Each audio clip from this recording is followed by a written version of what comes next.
Frank Skinner, Absolute Radio.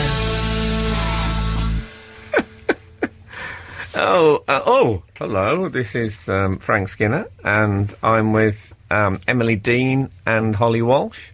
One boy. How many girls? Two little girls. And this is Not the Weekend podcast in association with Absolute Radio. Very professional. Yeah. One listener to the show last week called us the Ab Fab duo, Holly and myself. I wonder, does that mean it's Joanna Lumley and Jennifer Saunders? Is that that's what you call the duo? I think it's probably Joanna more Lumley, done it, sorry, too late. I think it's probably more like the daughter and the mother. How dare you? How dare you? Oh, God, you've picked a terrible scab with that one.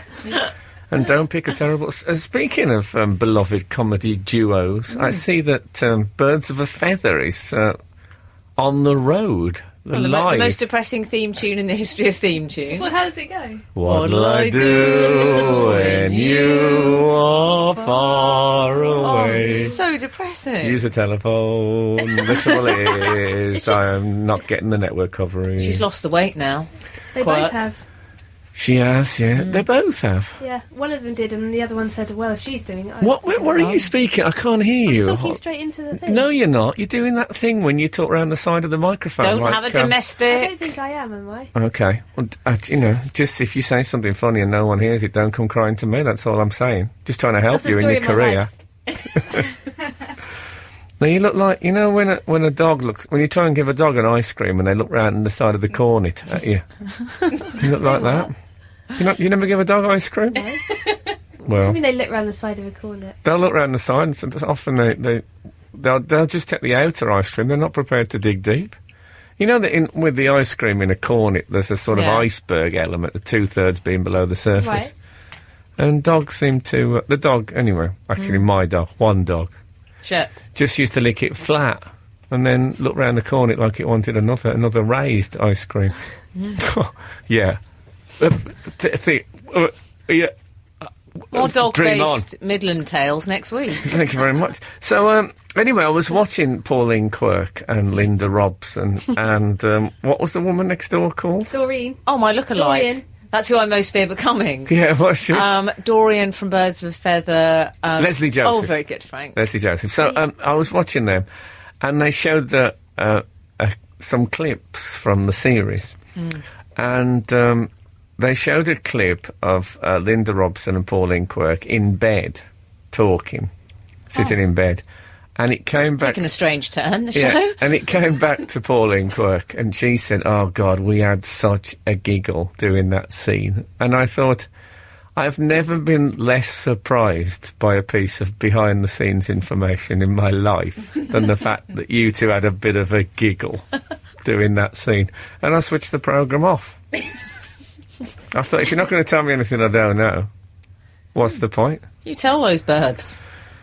Anyway, I might go and see it on the road. It's... Go and see it. But, and also, this is something that happened to me this week. What about this? My girlfriend, Kat, who's taken, since she's got pregnant, she's taken to making quite big pronouncements. Oh. Like, can I just say this? The child will not be wearing denim until they can decide for themselves. Which I think's a bit early to No, decide I think that's on. absolutely right. The old nature or nurture genes issue. Exactly. It's all in the genes. Yeah. And then the other one was, the child will not be eating sweets. I like the way she's saying the child, like it's the baby Jesus. Yeah, and I'm, I don't want to be one of those households where we're giving them a little box of raisins.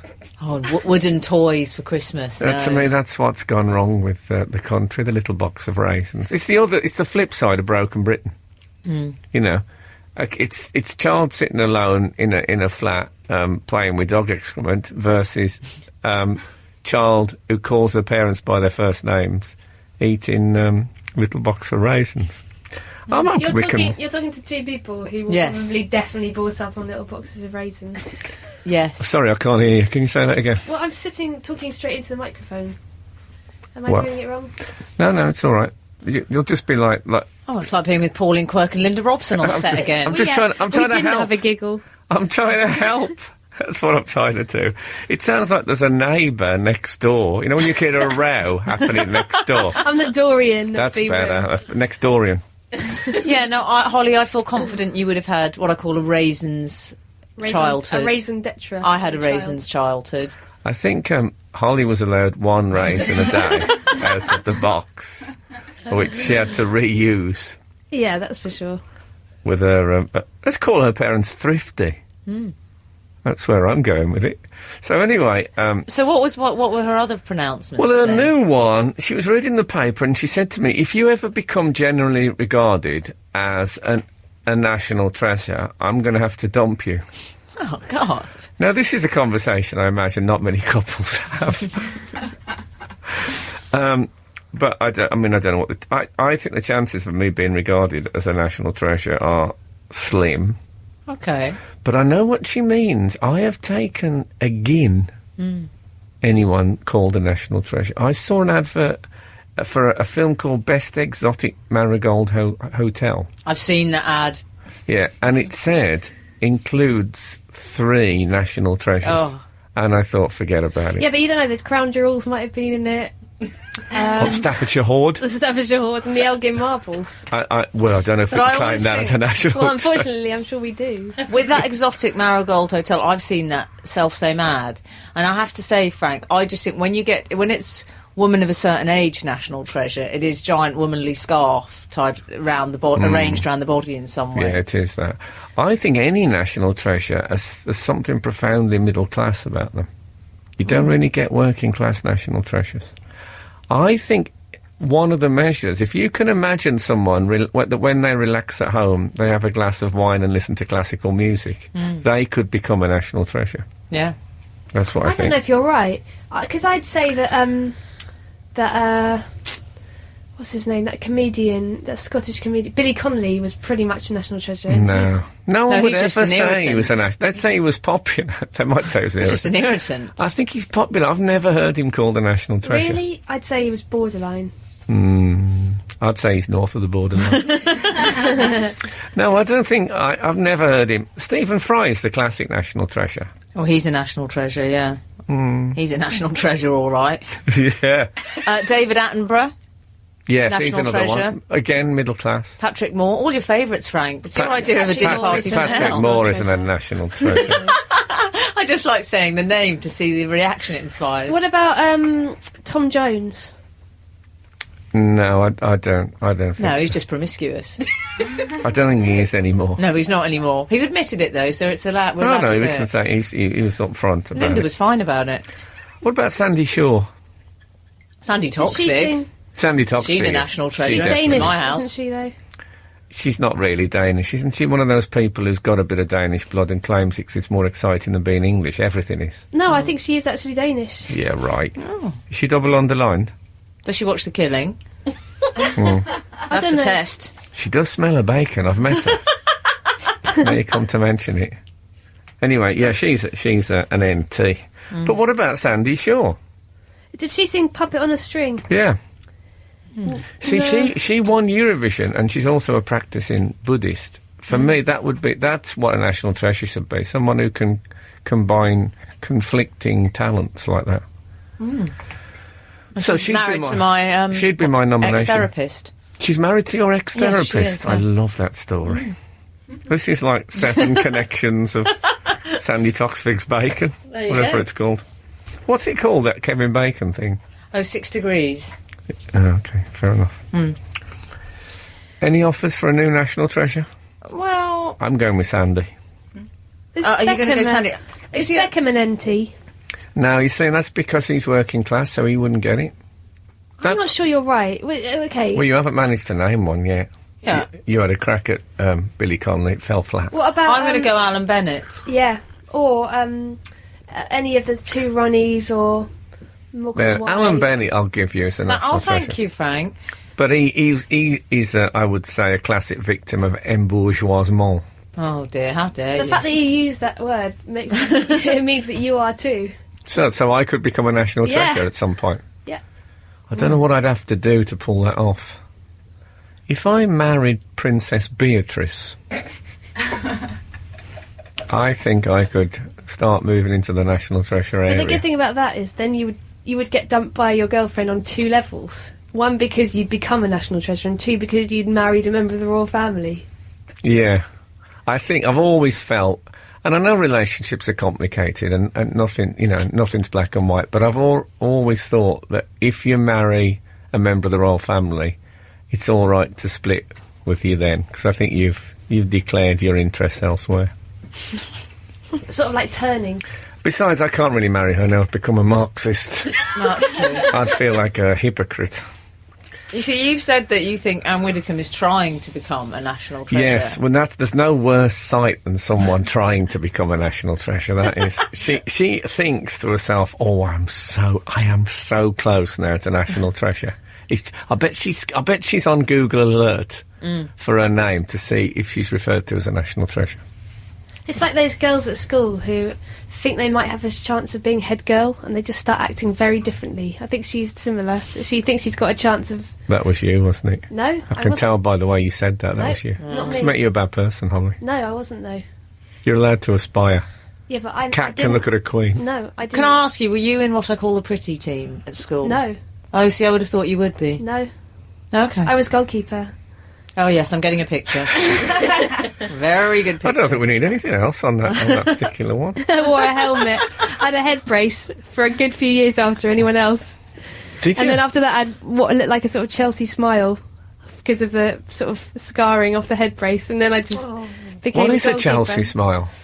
It's, As used by Chelsea Clinton. yeah, pretty similar. I don't know what a Chelsea smile is.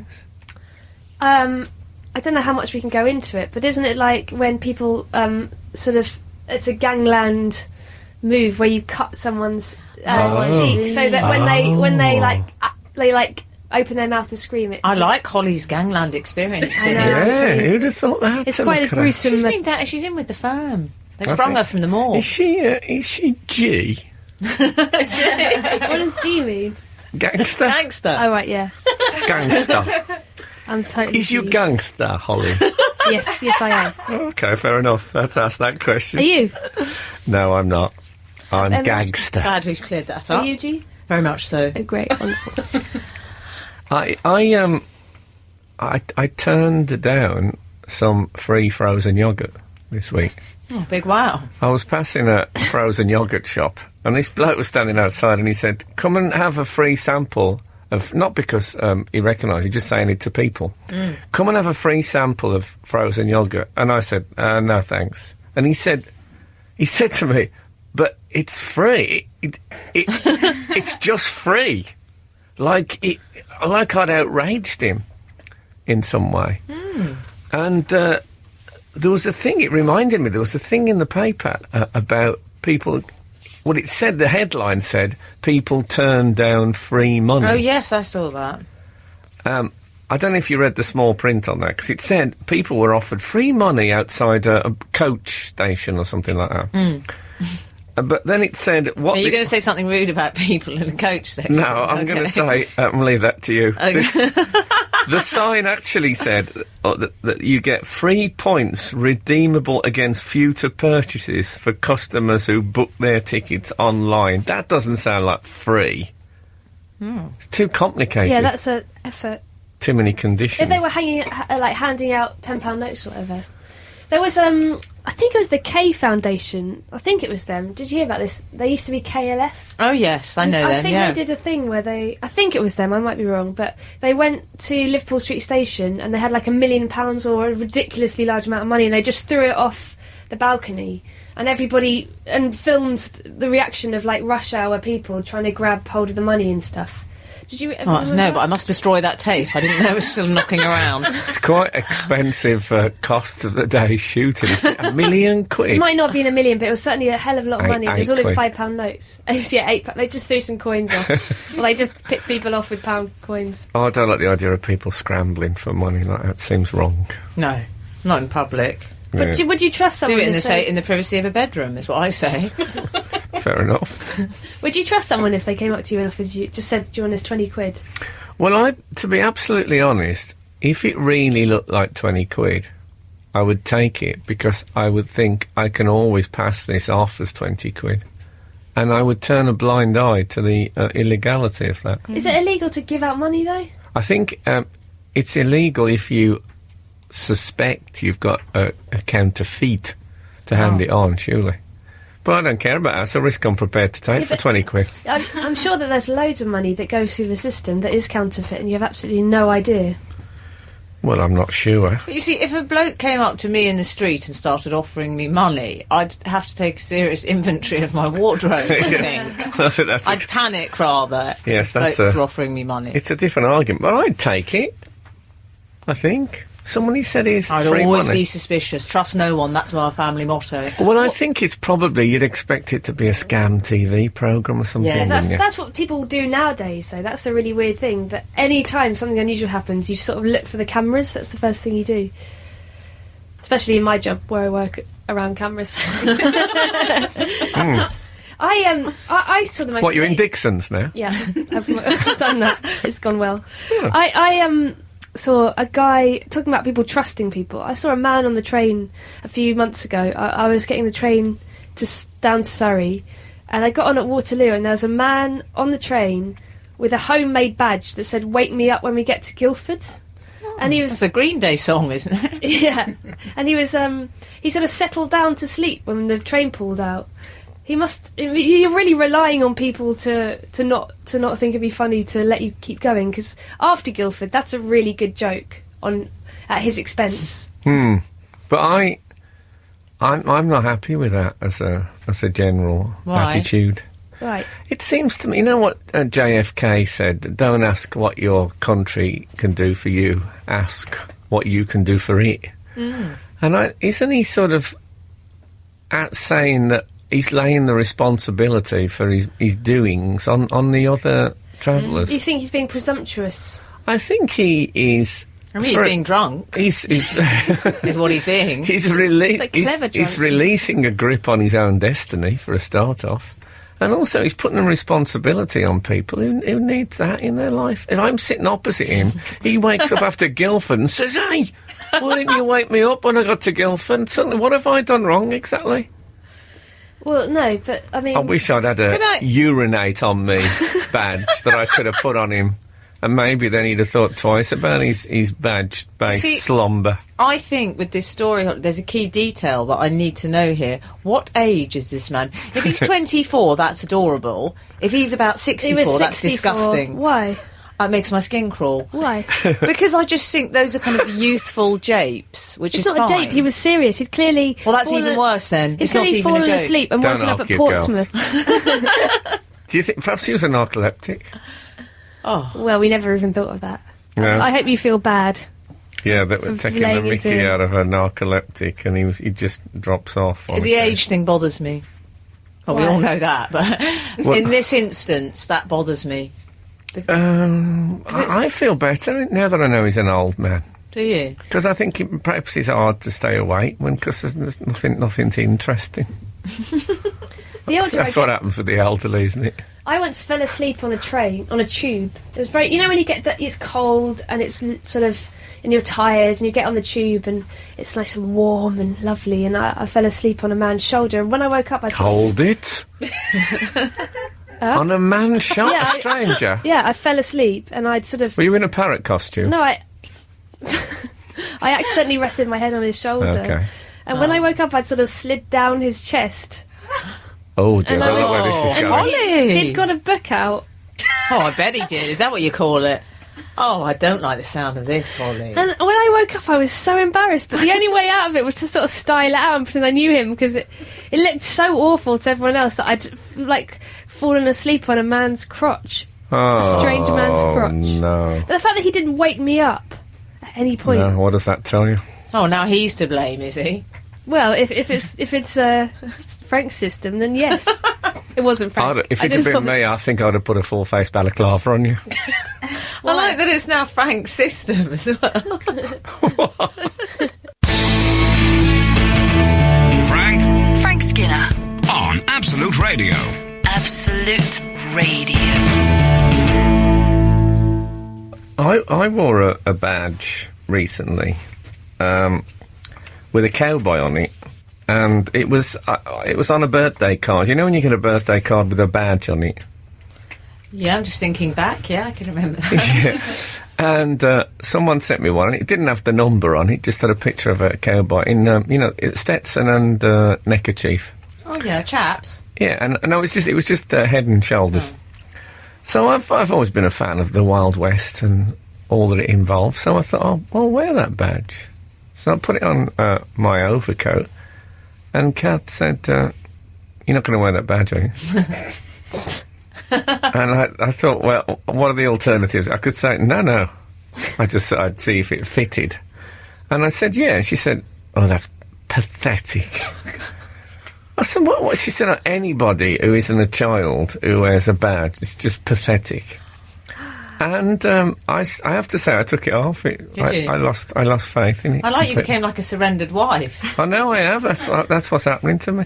I mean, generalise. I always used to say, if anyone wears more than 4 badges, they've probably got a history of mental illness. But I don't know that I actually believed it. It was a general rule of thumb.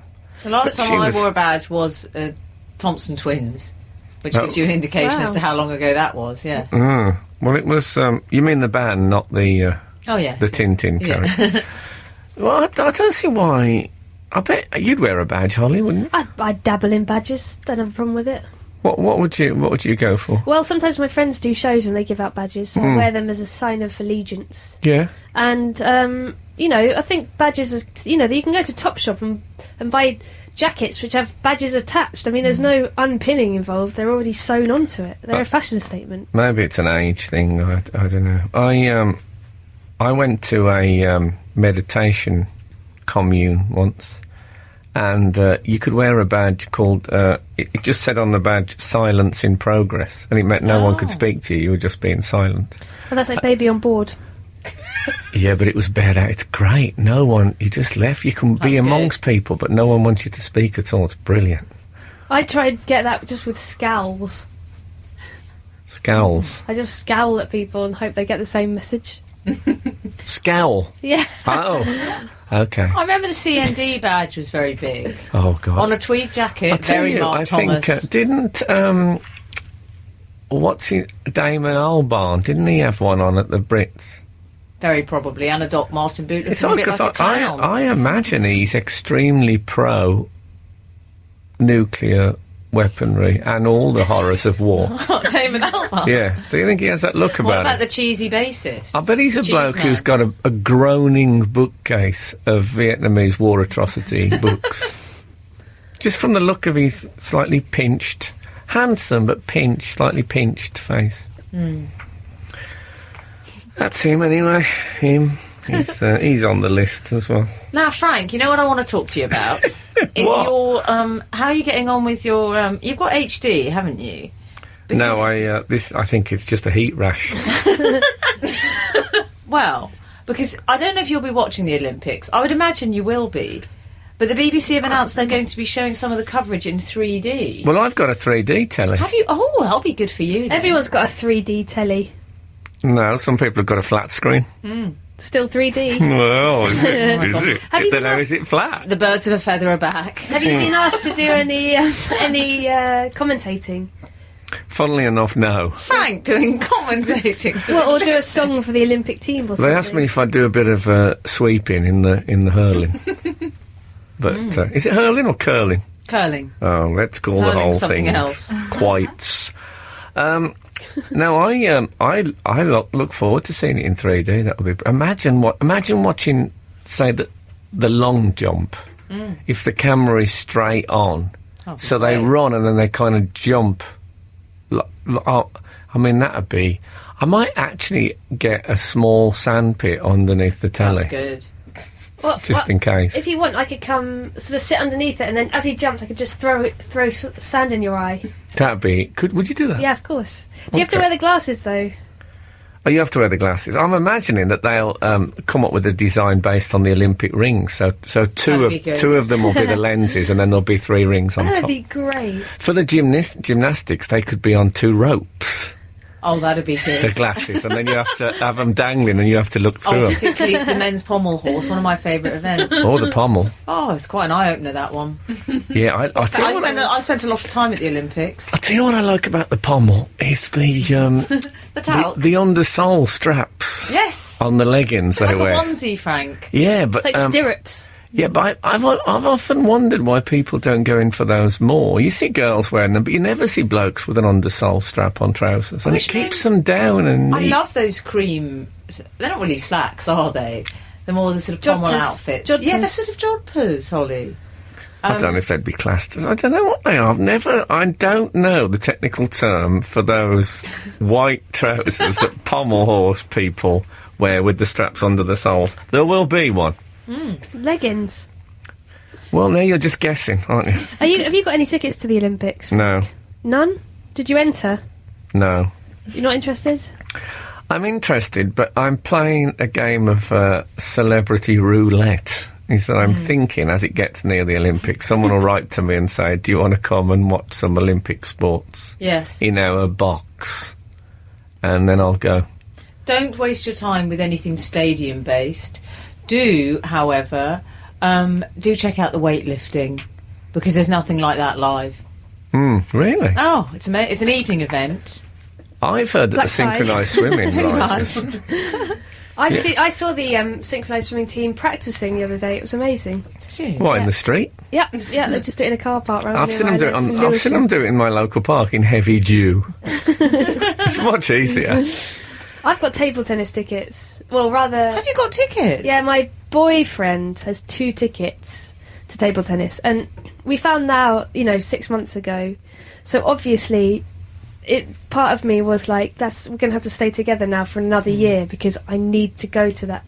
So it's really beginning to put pressure on our relationship. There's been a couple of times where I've thought, usually after drinking white wine, where I've thought, you know what, I don't need you anymore. And then suddenly the memory of, White wine witch. of, That's what that, happens. of that second ticket comes into my head, and I'm like, oh, It's nice that Gonna you're have to staying stick it together out. for the ping pong. You never hear people say that, do you? they're the children of our relationship. Yeah, it's lovely that. Well, I be watching the swimming, obviously. Now I'm having Well, lessons every day. watch I've that on become telly. Obsessed with it. There's no point watching that because it's just all splashy and you can't see anything. It is quite splashy. I saw Michael Phelps, couldn't see a thing. Well, I was you? talking to Karen Pickering, who's obviously swam in the Olympics, who's my mentor in my learning to swim thing. And she was saying, she said, one thing you want to watch out for, she said, is that the really fast swimmers, they create their own waves. And the waves follow them down the pool. So when they stop, when they stop at the end and you see them sort of stand Yes. up, she says, if you watch, the wave will break over them, their own following wave. How marvellous the human That body is. Yeah. I was once in a swimming pool in Guildford, and 10 big fat men got in, and they all obviously were part of a sort of group, and they'd all had one plan, and they all went to the end of the swimming pool, held on to the edge, and then started sort of moving back and forth and created a full-scale tsunami. Really? Yeah, for all the children.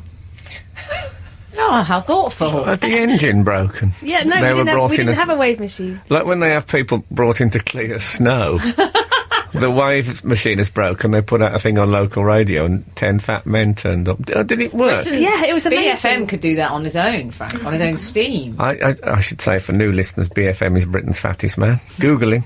Yeah, I don't know if I'd want to ride on the crest of a wave created by 10 fat men. I think there'd be a lot of skin cells sitting on the top like froth. Like Which- oil. It was amazing though. We were like 6, and the idea of having a sort of makeshift wave machine was quite something. Which makes me think maybe somewhere in the sea there's just those 10 fat men just getting on with it. Like titans. They're Yeah. the ones responsible for all tidal movement. Well, for all those listeners who regularly email us with the question, why do fat men bother to exist? I think now we've finally got to the bottom of it, that we see them now not as comic figures, but as heroic figures. And wave makers in every sense of the word.